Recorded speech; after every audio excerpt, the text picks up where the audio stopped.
Yesterday, Sayadaw spoke about what is Satipatthana. He raised the question and then answered it. And yogis should understand the basics by this. Starting from the retreat, at the beginning of the retreat, Sayadaw has been speaking about Satipatthana. What is the meaning of adding the two words, sati and patthana? And what is to be observed by our Satipatthana? How many kinds are there? And Sayadaw explained these, that there are four things to be observed, 4 kinds of Satipatthana. And there is also the question of, well, why, if we can simply say sati to express the essential meaning, why add the word patthana? So Sayadaw explained about this yesterday. He also explained how patthana is made up of 2 words, pa, a prefix, and thana. And the meaning of this prefix, pa, is bhusata and viseta. And this prefix pa is used to indicate the highest possible quality of sati, absolutely best quality. That's why the Buddha did not simply say Satipatthana, but he inserted pa and said Satipatthana. When conditions permit, Sayadaw will speak about all these questions in detail, but for now he can only speak about these in a general way. So if we distinguish 3 grades of sati: ordinary sati, better sati, and best sati. To distinguish between these qualities, these grades of sati, we need to distinguish between the speeds at which one observes. There can be ordinary speed and moderate speed, and then exceptional, fastest speed. And today Sayadaw would like to explain how the texts explain this. The Buddha used the word Satipatthana, and how this is explained by the texts, Sayadaw would like to explain. The word patthana is explained in the texts as patati, and patati is explained as upatati. So upa, the prefix upa, means to go close, and tati means to be established. So this word means to be closely established. As soon as the object arises, the observing mind sticks to it instantly. And it's as though the mind and the object, the observing mind and the object, are stuck together. They're unified. So for the mind to stick as soon as the object arises, we can't do this if our observation is slow. We can't do this at a moderate speed either. These won't work. We need to use the fastest speed possible to observe. The mind can't be sluggish or slow. This is required by the work of Satipatthana. So this prefix pa is explained as having the meanings bhusata and viseta, meaning that it indicates exceedingly special sati. The word upatati, translated as to be closely established, is further explained as okantitwa, pakanditwa, pataritawa, pavutaditi atto. And Sayadaw will explain what this means, how it is that this sati is closely established. And after he does that, he will explain also what the Buddha said about how the 4 foundations of mindfulness, how Satipatthana is to be developed in order to dispel the nivaranas, the obstacles to concentration. First of all, Paṇḍitā Sayadaw. This means that sati has to enter into every newly arising object. So for sati to enter into the object, it means the mind has to get there and penetrate the object.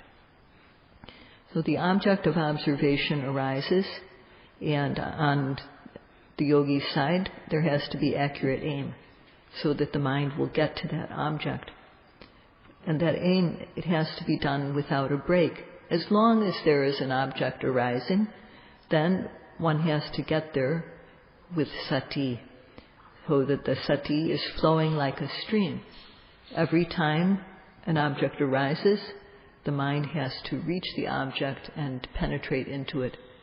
So when doing the walking meditation, lifting the foot, mindfulness, sati, has to penetrate into the object of the lifting.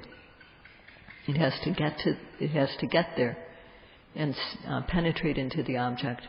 On the moving, the mind has to reach the object of the moving and penetrate into it continuously so that it's flowing like a stream.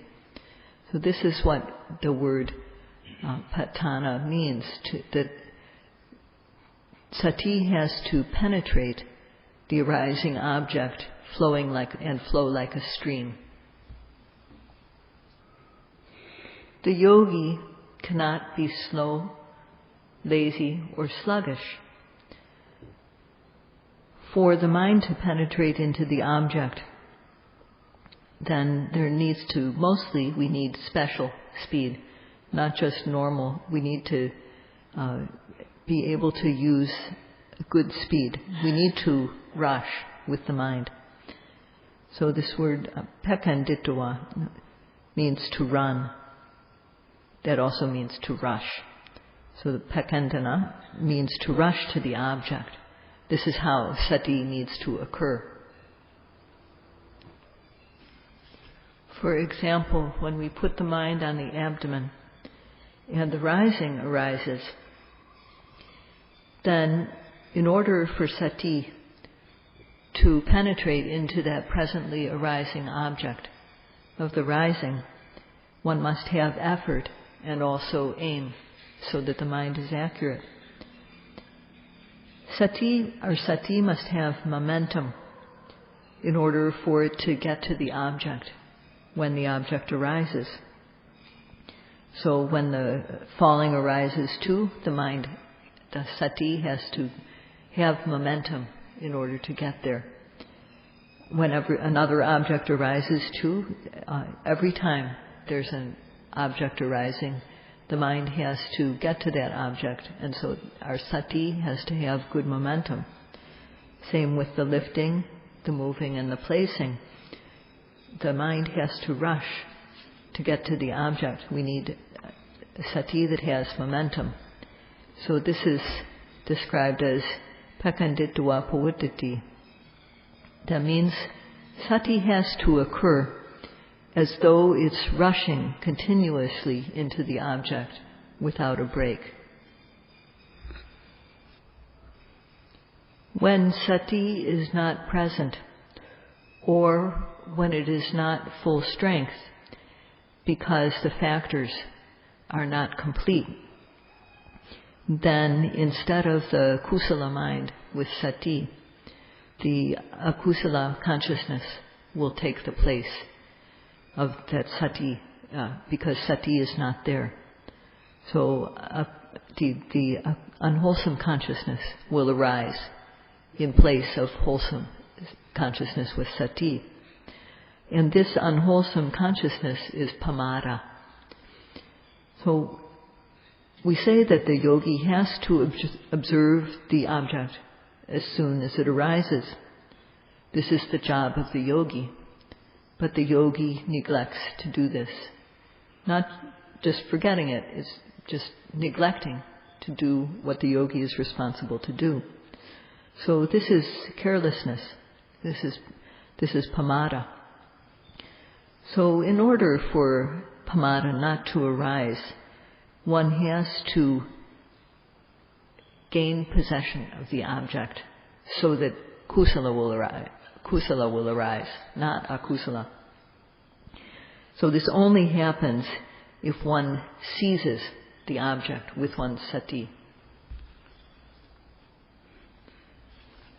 Children, when they go to play sports, when they go to the playing field to get ready to play, they rush to get there. And when they run to get to the playing field, because they're so eager, they don't pay any attention to those around them, and they may push other people out of the way, or just they're in such a hurry to get there. So this is how yogis need to rush, and this is what is meant by the word, the prefix pa. It indicates this type of rushing. When we try to do something that has to be done quickly, at first, we can't get it. At first, it's hard to get the whole thing, to be able to do the whole thing as quickly as it needs to be done.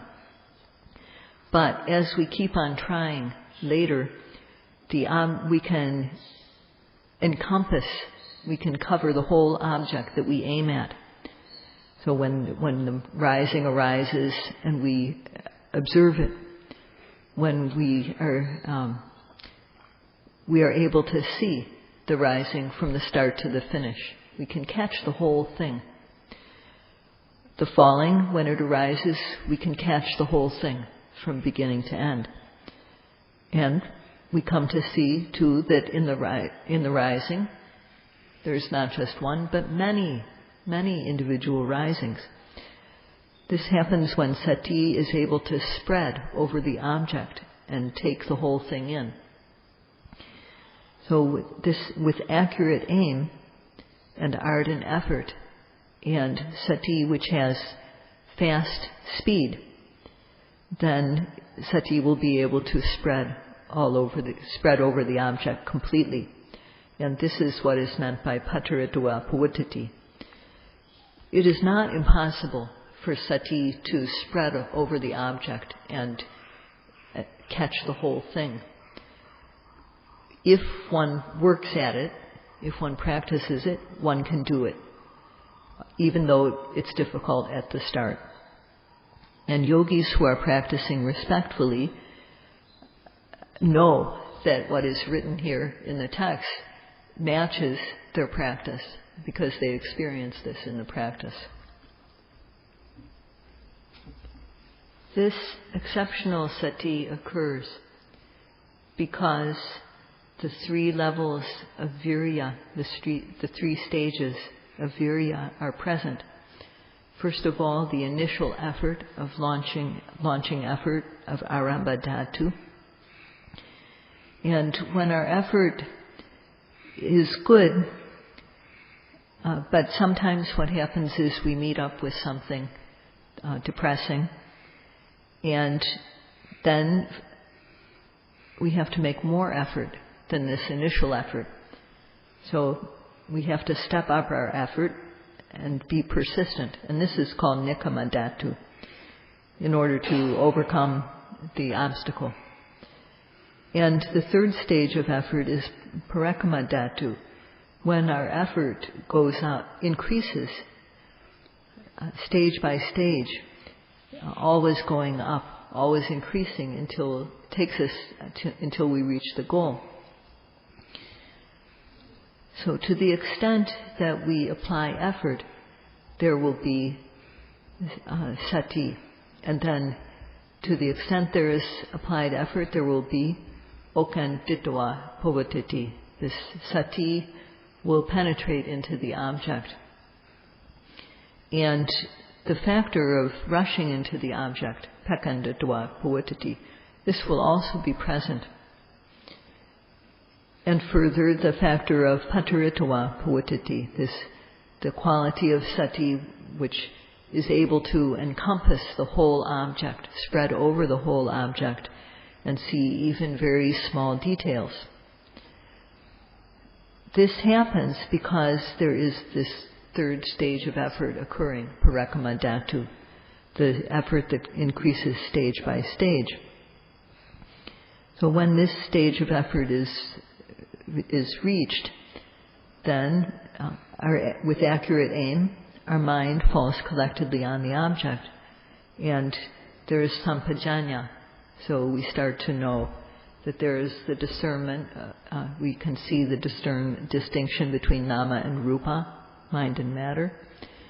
We come to see how they are related as cause and effect, and then we start to see how these nama and rupa, which are related as cause and effect, arise and pass away, are unsatisfactory, and have no self.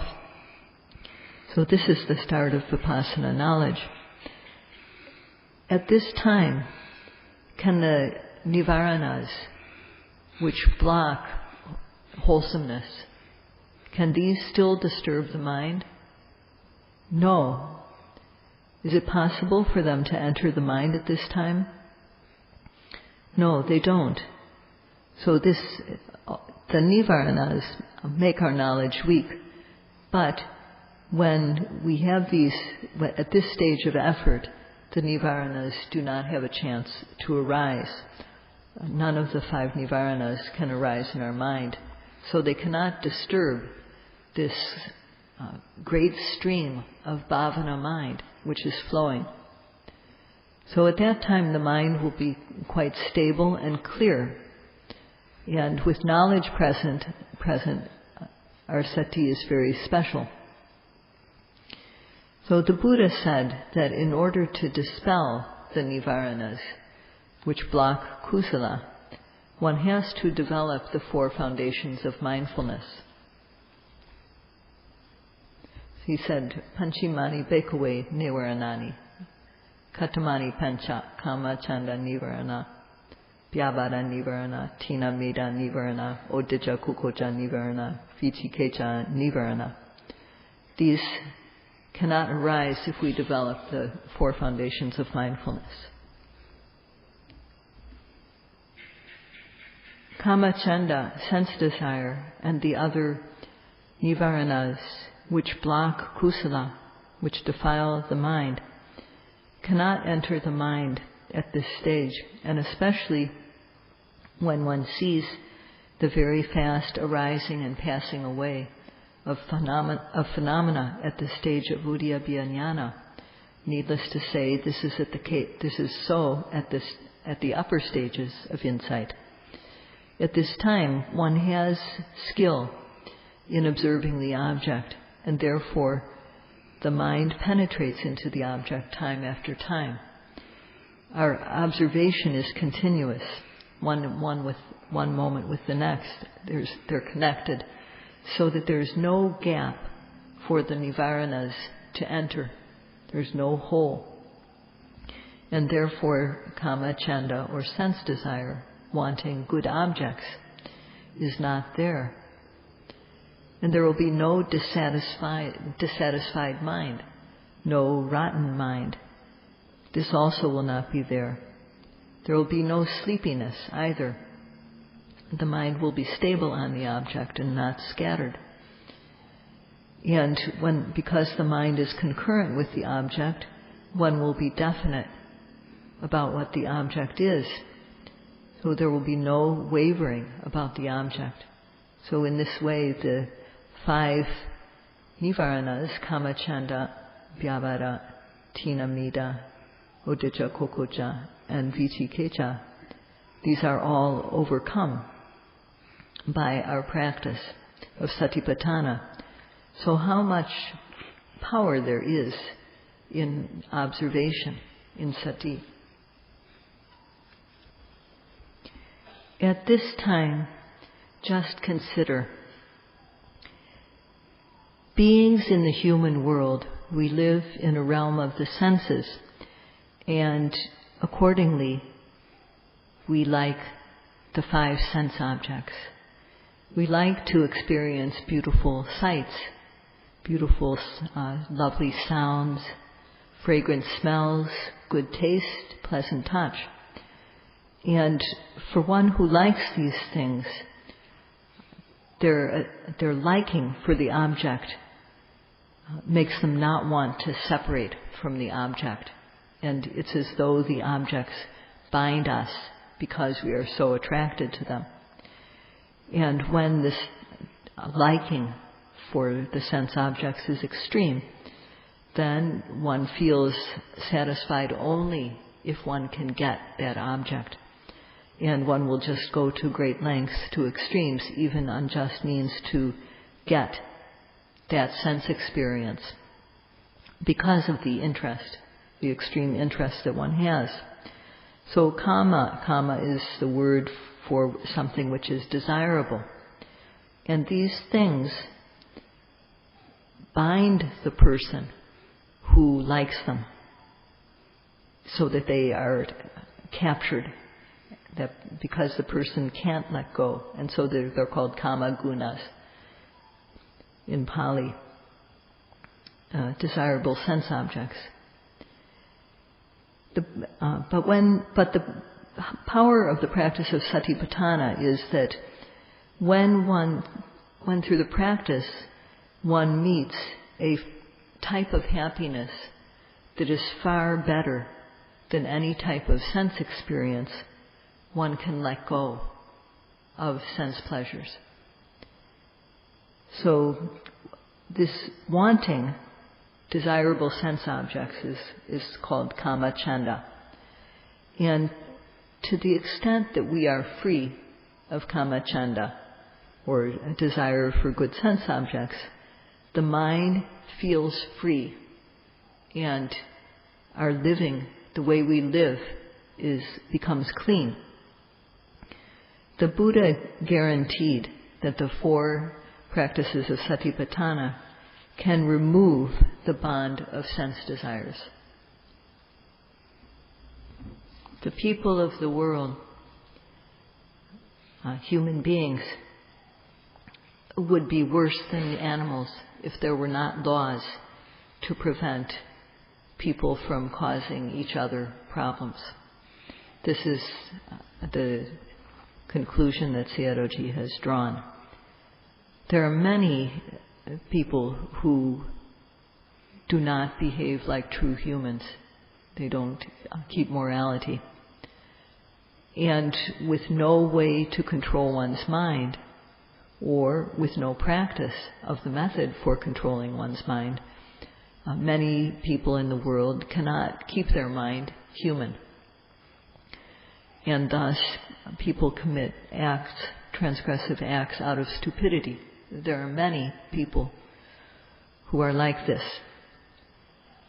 At least there are laws which give some relief from this, and that is why Sayadaw draws the conclusion that humans would be worse than animals without laws, if there were not laws to curb our behavior. There is no religion that provides a way to remove the gross, medium, and refined levels of defilements. It is not found anywhere else. It is found in the teaching of the Buddha. And when one practices the teaching of the Buddha, one finds that the results are consistent with what the practice is. The results are consistent with the practice. It is said, Svakata Bhagavata Dhammo, Svakato Bhagavata Dhammo. The teaching of the Buddha is well spoken. This is the first quality of the Dhamma. Try it and see. Only in the teaching of the Buddha is this found. And those who practice accordingly see that the nivaranas are stopped. The nivaranas which cause us, without the practice, the nivaranas just occur endlessly. But one can find through the practice that the nivaranas are put to a stop. And those who love sense desires, who love sense objects, know that this practice is a way to detach from sense objects and to gain a much better type of happiness.